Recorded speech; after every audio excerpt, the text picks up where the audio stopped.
Hi, everyone. Welcome and thanks for joining me for this session as we talk about the future of our food in our cities, ideas for a hotter, deglobalized planet.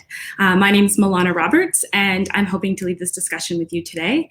And I'm the chair of Food Secure Canada, a national bilingual pan-Canadian organization working to address food insecurity for just, healthy, and sustainable food systems. And I'm also a member of the Toronto Food Policy Council, a policy advisory body here in Toronto. So I am joining you from Canada in Toronto right now. And I'm really glad to have people from across the country joining me for this talk.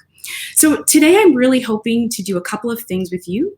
I'm hoping the session will help us learn more about some of the challenges we're facing in our growing cities and how food can actually be a lever to solve many of those problems. And really understanding why food is an important way to think about the challenges we face to build a better world by using a food systems lens. So let's get into it. So what do I mean when I say food? I'm not just talking about any food. I'm specifically talking about healthy food, and specifically fruits and vegetables. A diet of fruits and vegetables has been shown not only to be good for our bodies, providing us with adequate nutrients that we need, but also been shown to have really great impacts for thinking about sustainability and our environment, which I'll talk more about. Now, I mentioned to you this idea of food systems thinking, and I wonder how many of you have heard about this idea before. Now, food systems thinking is an approach to thinking and acting that considers all parts of our food system. And so when I say all parts, I'm talking about farming and processing, consumption, so eating, shopping at the grocery store, distribution, food going from one place to another, as well as many of the places in between. And it's really focused on thinking about the holistic and coordinated way those things connect. So how fisheries and forestry and agriculture connect to being able to buy food in our stores. And it also recognizes that those different systems impact more than just the food we eat, and actually have impacts that affect things like trade between countries and in Canada, our health, the environment, education, gender norms, particularly in other places in the world where women are actually the largest population who farms, infrastructure, so what types of farmers markets or other things we have, and also transportation. But today we're really going to look at the impacts and how food can actually be a lever to address health, environment, and infrastructure issues. Now, I wanted to just bring a couple more terms to share with you today. So food insecurity and food justice are also really important to think about when having this conversation. Now, food insecurity is often understood as not having access to sufficient quantity of affordable, nutritious food. And we know here in Canada, that's due to a lack of adequate income, so not having enough money to buy food.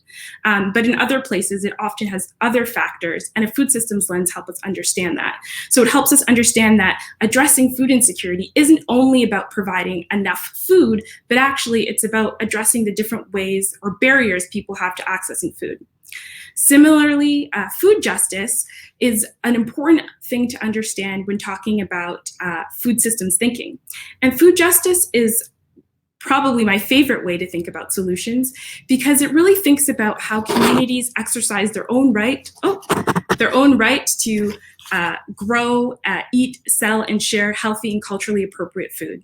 And what that means is that's food that reflects their culture, their history, their preferences around diet, and even, supports them to meet their health outcomes. So if they are allergic to something or aren't able to eat a lot of foods, for example, high in sugar, culturally appropriate food reflects those needs. What I also love about food justice in relation to food insecurity is food justice isn't achieved unless food security is achieved. And food security is when you have an adequate amount of sufficient, nutritious, affordable food. So that's the inverse or the opposite of food insecurity. And it's really important because food justice actually goes a step farther than addressing food insecurity. It makes sure that you not only have the right food, but you actually have the right or the supports in place to be able to address your food insecurity. So whether that's income, access to land, the right inputs to be able to grow and share that food, and to be able to sell it and have an adequate standard of living doing so. So it actually looks at the food system from an advocacy or justice lens to be able to advance where we're at. Now, the last idea I want to talk about today to define before we diving into a story I hope to tell you is the idea of sustainable.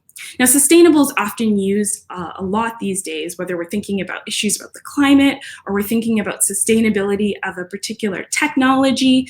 But in this context, I'm looking at sustainability with three different lenses. Sustainability, when thinking about food systems, refers to a food systems approach that is economically sustainable, meaning that it creates an adequate income for people working in the food system. Socially sustainable, meaning that it benefits all groups in society, Indigenous peoples, Black populations, and other groups who are underrepresented and don't usually have adequate access to healthy, nutritious food here in Canada. And also ensuring environmental sustainability, which really ensures that we're creating the right impacts on the environment that are only positive or neutral, not creating any negative effects to deteriorate or increase negative instances in our environment. So now I want to start off by really diving into a story. And I want to tell a story about the future, a future in our cities. And this future specifically lays out a scenario that is kind of emblematic of what you're seeing in front of you now.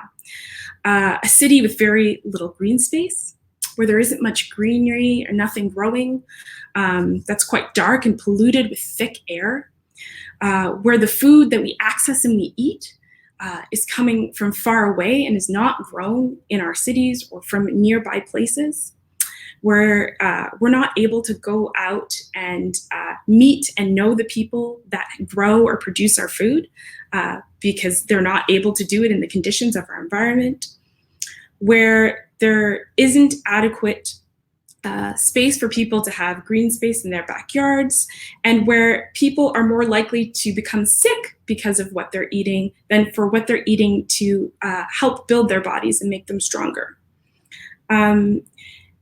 This is also a reality where food is more likely to be grown in a lab than it is outside in the ground. Now, believe it or not, this isn't so much the future of all cities. This picture I'm painting is a reality in many places, and it's a reality because of the types of ways that we've begun to develop our cities. And that's why I really wanted to talk about cities when thinking about our future of food, because cities are a really important place where we're seeing a lot of rapid change in our environment. So I think it's important to build the connection in talking about the future and sitting in our cities. And I'll tell you why. So first, maybe I'll start off by telling you a little bit more about what food insecurity looks like, because that will be one of the things we'll be talking about today and thinking about how food can make a change. So 697 million people in the world are considered to be globally food insecure. And it's 1.9 billion are moderately food insecure. So that's quite a lot of people. And here in Canada, we make up a large number of that. 4.4 million Canadians are food insecure. And here in Toronto, where I live, that's 1 in 8 households. And that is a reality here in our cities today, not in the future, but it's already starting to be now. And it's not equal among all groups. We see Black and Indigenous groups experiencing those levels of food insecurity much higher. And in addition to that, those have direct impacts on our health. So I talked about not being able to breathe the air. Well, in some communities, it's not only not being able to breathe fresh air or having access to clean water, it's also an issue around not having access to food that's good for their bodies. So unhealthy eating is seeing higher impacts and rates of diabetes and chronic illness, and illness related to diet, what you're eating and what you're consuming, is actually said to be among the top 5 killers of people around the world. So really important to connect what we eat with our health and with our cities. In addition to that, it's not because we don't necessarily have access to fresh food around the corner, whether that's outside of the cities that we live in or even urban farming in our cities, but it's actually that we're seeing an aging out of the people who are growing our food. Here in Ontario, the average age of a farmer is 55, and there are more likely to be more farmers who are over the age of 70 than are under the age of 35. So really looking to shift who's growing our food to be able to produce that locally. And because of that, we're seeing an increased dependence on importing our food, even though Canada is one of the largest agricultural producers in the world.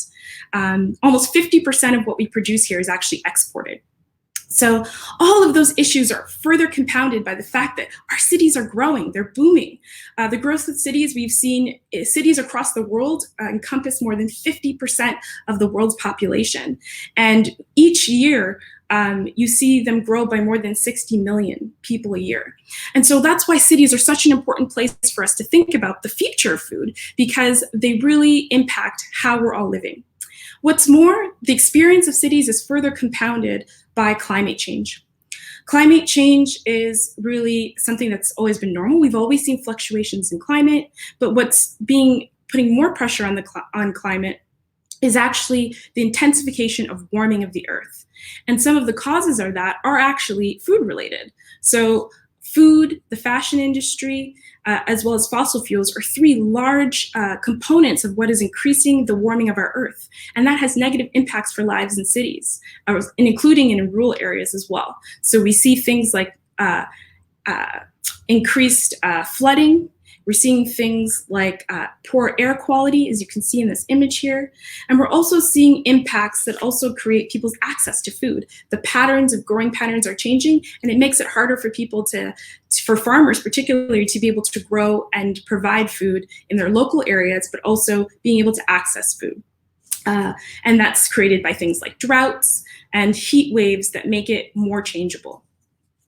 So, when thinking about our global future, we really have to tackle these problems and make changes in our cities, because our future depends on it. And the relationship between our cities that are creating and driving a lot of these changes, with demands around needing large-scale food growing, we really need to see change there.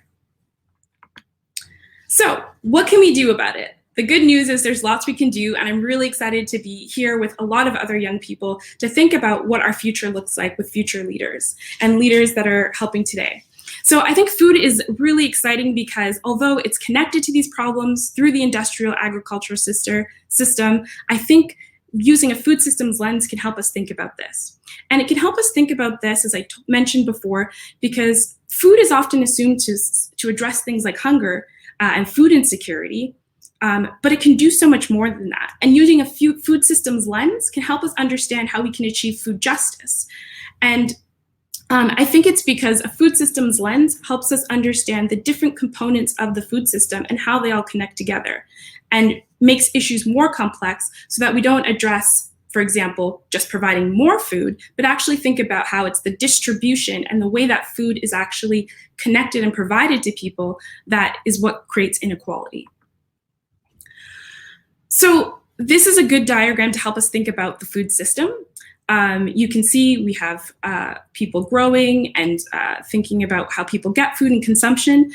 And surplus waste, also part of that, is food waste is also a contributor to things like climate change. But using a food systems lens allows us to look at all of these different areas together to think about how one change in one area of the food system actually has impacts in other areas. So looking at this lens, it's really important to also notice our food system is also made up of people. And starting with the people is where we can have some of the greatest impact, as that's what we all are. We are just people, and one small person can make that change. And so in looking, for example, let's start perhaps at the beginning of the chain, thinking about people, the people who are growing our food, and understanding the opportunity for change there. And perhaps I can walk through 3 great ideas of using a food systems lens to help us understand how food can be a lever for change. So first, the first big idea is creating more opportunities for access to farming. So if we start using a food systems lens, starting with the people who are growing to solve the issue of food insecurity, we can also see that there's opportunities to address bigger issues that are connected to our food system, like climate change. So thinking about how creating more opportunities to access farming, whether that be close to cities or in rural areas, is one way to address both of these challenges. We can imagine being able to grow, having access to farms. So I mentioned how farmers are quickly aging out and no longer are going to no longer be able to provide the food that they're growing to provide it for cities, we need more farmers. We need more young people to go into that industry. And although we're seeing a growth of that, it's very difficult for young people to buy housing these days, let alone to be able to purchase farmland. And so thinking about how we can create more opportunities for people to be growing, and particularly people who we don't have access to that. So I mentioned before, Black and Indigenous populations have high levels of food insecurity. And a lot of that, is particularly in Indigenous communities and on reserves, isn't because they don't have access to land, but land where they can actually grow, land that's been cared for and that's been fertilized. And so thinking about ways that we can create more of that. That will help address more opportunities to have more young people in farming, but it will also allow for an increased supply of fresh, affordable food, locally produced. And in doing that, by increasing the amount of food we're producing locally, that allows us to reduce the dependence on importing food.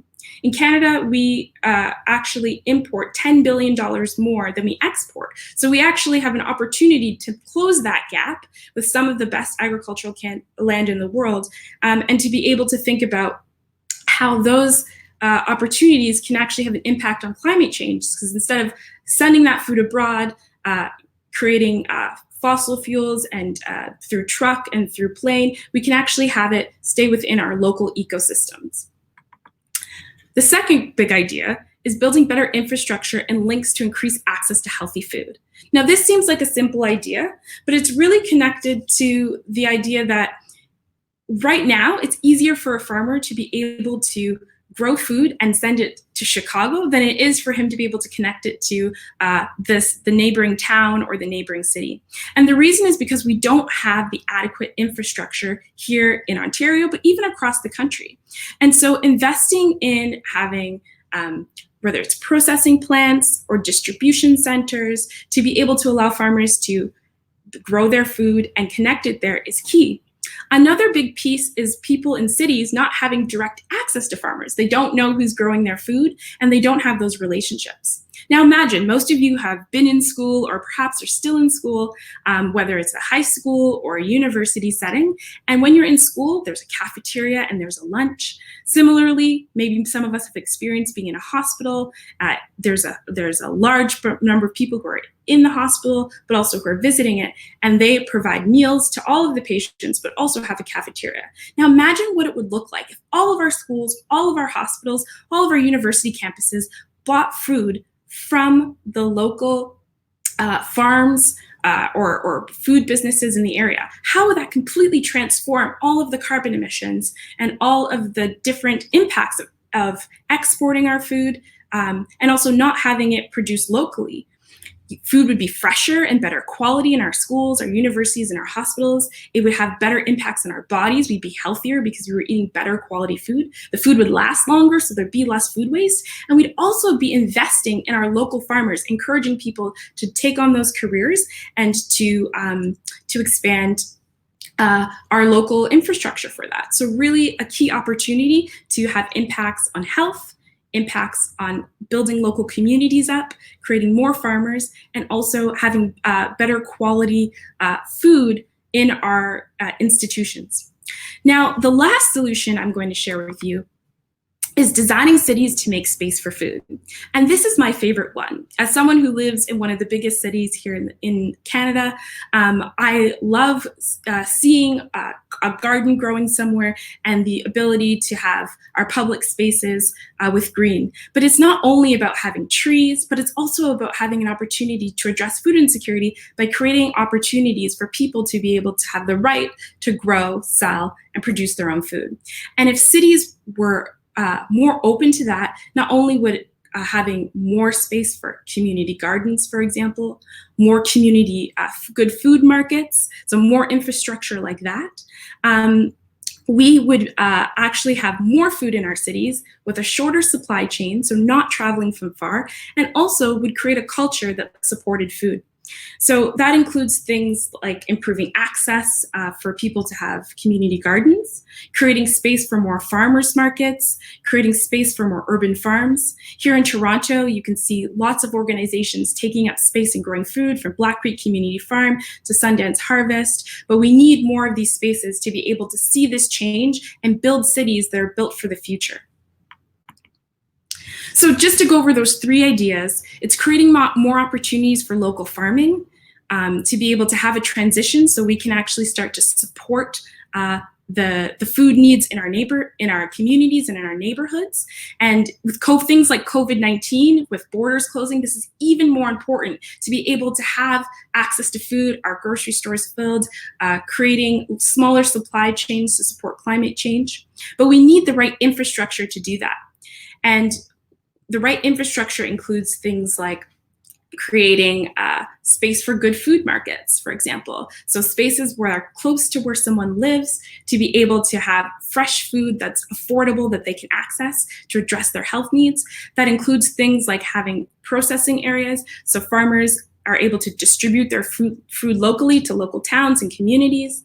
It also includes things like having adequate infrastructure for farm space. So imagine you want to be able to have a farm in an urban center. What infrastructure needs to be in place for compost and other things?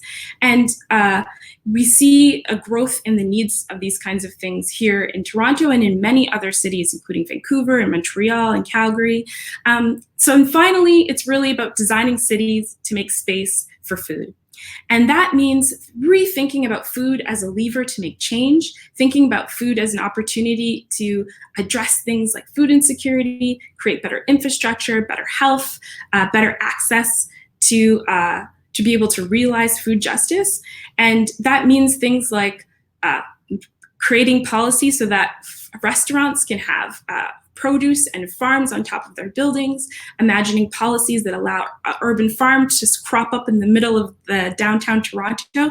It's thinking about planning, technology, and really a different approach to the way cities are going today. So I want to thank you for staying with me for these three big ideas to help think about the future of food. We have a planet that is increasingly warming and it's getting hotter, and we need to take more serious action to address and eliminate some of the climate challenges we're facing. And so let's consider how deglobalizing, not thinking about trading between countries or getting food from somewhere else, but thinking about local food, thinking about seasonal eating, thinking about deeper connections with where food is coming from, can help us think about how food and food systems thinking can allow us to contribute to global solutions. So whether you're thinking more about what you eat, you're thinking more about how to not waste food by buying it more locally so it stays fresh longer, or using it in creative ways, or whether you're just growing your own food. These are all little things you can do to make a change and to think about how food can be that lever in your community.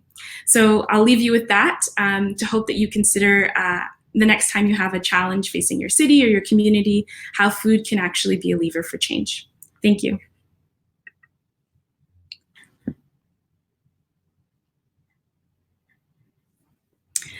So for this presentation, I'm happy to take questions. And so I know some folks have put questions in the chat and throughout the presentation, so I'll take a look so I can respond to some of those while we're still together.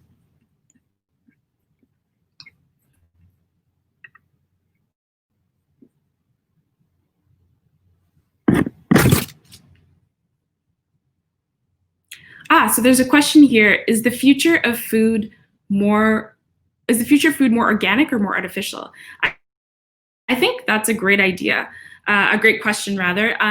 I think that it's hard to say whether it's more artificial, but I think that there's been a lot of conversations about thinking about how technology can actually create better food systems, moving away from, I've talked about consuming a lot of vegetables, but moving away from eating a lot of meat. So having lab-grown meat instead of having actual meat to reduce the impact of agriculture on the environment.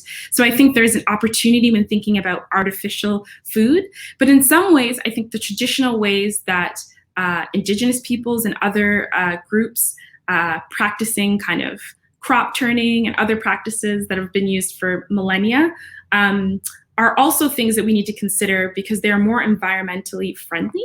And so I think the future of food is actually both of those things. It's about thinking about what new technologies can support more sustainable ways of living with the world and the environment, and eating healthier, but also at the same time thinking about what do we already know, what has been practiced that will help us build a better world. Great question.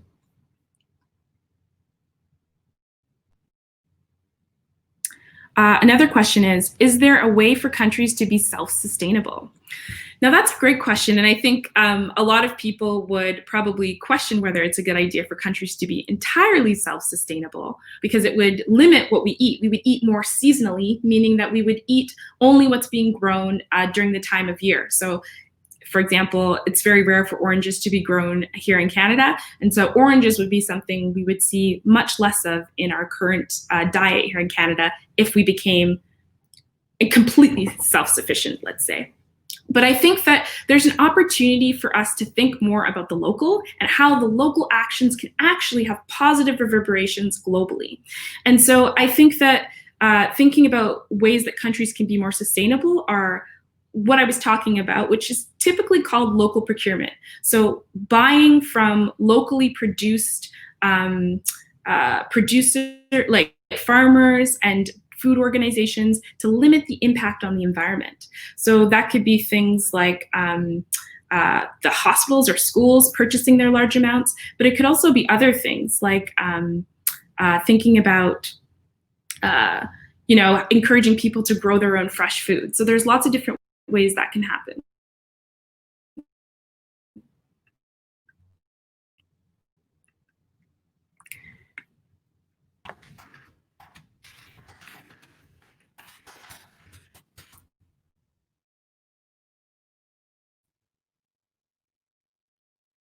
How can a pandemic like COVID-19 change food production? That's actually a really exciting question. I've been thinking a lot about that. So I think COVID-19 has really shown us how ineffective our food system is and why we need to start thinking about different ways of shortening our supply chain and our dependence on exports and also imports, because if we're constantly importing our food and the borders close, we see a huge shortage. And so many of you probably can relate to going to grocery stores and not having seeing food not on the shelves. And those types of things happen when there's a very long supply chain. We're importing food from very far. And so I think COVID-19 is actually a really important opportunity for us to rethink where we're purchasing our food and how we can actually be more sustainable. I also think it's an opportunity for us to think about food workers and how important they are to our system and what ways can we better support them to have good work and to be able to have access to healthy food themselves under decent conditions, to be able to have a more just food system. And that's a really key component of food justice. I see we're just at the end of our session time here, so I want to thank everyone for joining us. For those questions I wasn't able to get, I really recommend that you reach out to me on Twitter. I'd be happy to respond to the questions that you're sharing. And I want to thank you again for joining me today.